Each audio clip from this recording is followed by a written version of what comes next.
তোফায়েল আহমেদ ১৯৪৩ সালের ২২ অক্টোবর ভোলার দক্ষিণ দিঘলদী ইউনিয়নের কোড়ালিয়া গ্রামে জন্ম। বাঙালি মুক্তির প্রতিটি আন্দোলন সংগ্রামে ছিলেন সামনের সারিতে। উত্তাল ৬০-এর দশকে আইয়ুব খানের রক্তচক্ষুকে উপেক্ষা করে বারবার রাজপথে গর্জে উঠেছিলেন তিনি। ১৯৬৯ সালে আগরতলা মামলায় কারাবন্দী শেখ মুজিবুর রহমানের মুক্তির দাবিতে তোফায়েল আহমেদের নেতৃত্বেই গণ-অভ্যুত্থান ঘটায় ছাত্র জনতা।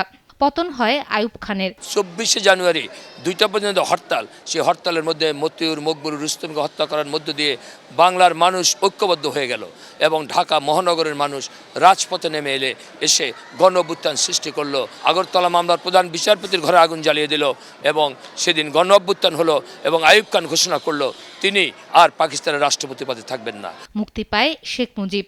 সে বছরই ২৩ ফেব্রুয়ারি তৎকালীন রেসকোর্স ময়দানে জনসভায় শেখ মুজিবুর রহমানকে আনুষ্ঠানিকভাবে বঙ্গবন্ধু উপাধিতে ভূষিত করেন তিনি।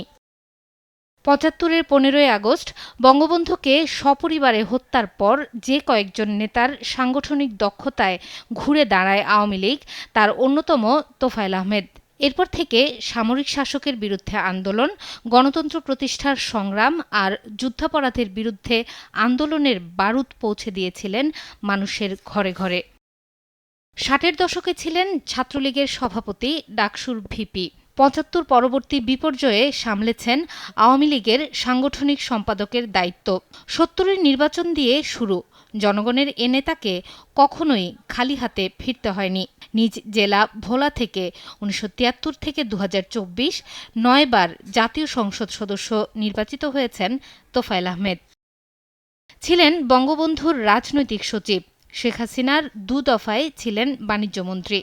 সবশেষ ছিলেন আওয়ামী লীগের উপদেষ্টা পরিষদের সদস্য। দীর্ঘদিন ধরেই বার্ধক্যজনিত নানা জটিলতায় ভুগছিলেন তোফায়েল আহমেদ।